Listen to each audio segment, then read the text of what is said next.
Hello everybody, it's John Coffee again, here to do another review of what's in my opinion the best slasher film ever. I mean, I think everybody has their own favorite, and this is definitely mine, especially now.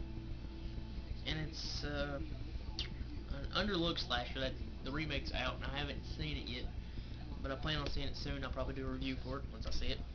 I hope it's good, but it probably won't be. And it's the original My Bloody Valentine in a super cool slipcase. And My Bloody Valentine's got a simple but kind of complex story. Alright, it starts out with this town, Valentine's Bluff. I always thought it was funny. At My Bloody Valentine, Valentine's Bluff on Valentine's, kind of weird. But I think it's like 22 years ago, you had this group of miners going down to check this mine for gas, I think methane gases. Something like that, I can't remember exactly. And the two people that were supposed to be keeping an eye on them, in case anything went wrong, decided to go to the Valentine's Day party and leave them down there. It explodes, the miners get trapped, and when they finally find them, which is like, I don't know, like 2 or 3 days later, they only find one, which is Harry Warden, and he's killed and eaten the rest of them and used their oxygen and all kinds of great goodness there. But he's crazy now because he's been stuck in there and he had to kill and eat everybody that he was there with. And he comes back and he kills the two guys. Kills the two guys that were supposed to be watching them, keep an eye on the mines and make sure everything was alright. And sends their hearts in boxes at this Valentine's Day party. And then 22 years later, you have a group of kids wanting to have a Valentine's Day party. And the town's getting ready for the first Valentine's Day party in 22 years, and all of a sudden a heart in a box shows up at the mayor. And he starts panicking, but like, maybe just someone playing a trick. Then someone gets killed, and someone else gets killed. He cancels the party. But the dumb kids decide to have a party anyways, and Harry Warden comes back to get his revenge on each and every single one of them, but there's a twist ending. It's not exactly what you think it is. This is the new special edition DVD from Lionsgate Home Entertainment and Paramount, which is odd. I don't know how that worked. And this is the one that's been talked about a lot because it has all of the uncensored gore and all the cut stuff, which is there's a big thing where the director said even before the movie was sent to the MPA, the studio massacred it. And they really did after you watch this version compared to the old one. It's kind of like Silent Night, Deadly Night DVD if you have that one or seen that one, because you could tell when the gore is put in because it's a lot grainier because the film wasn't taken care of or anything like that.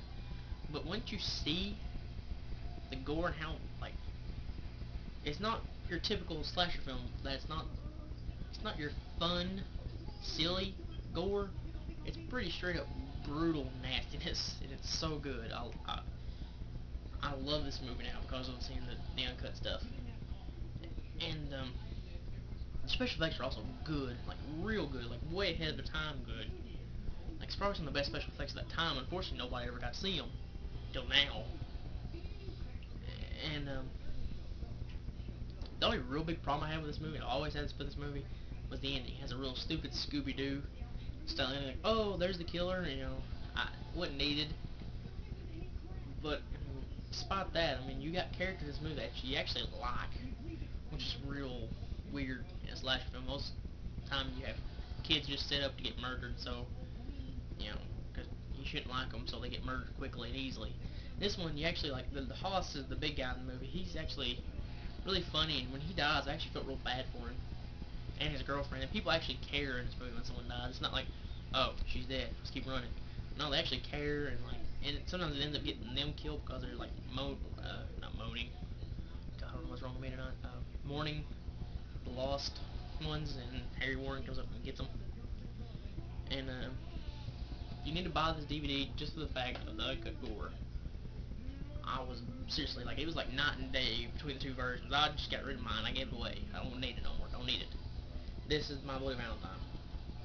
It has 3 minutes of uncut gore, which doesn't sound like a lot, but seriously, every single gore scene was cut from this movie, and now it's here in all its glory.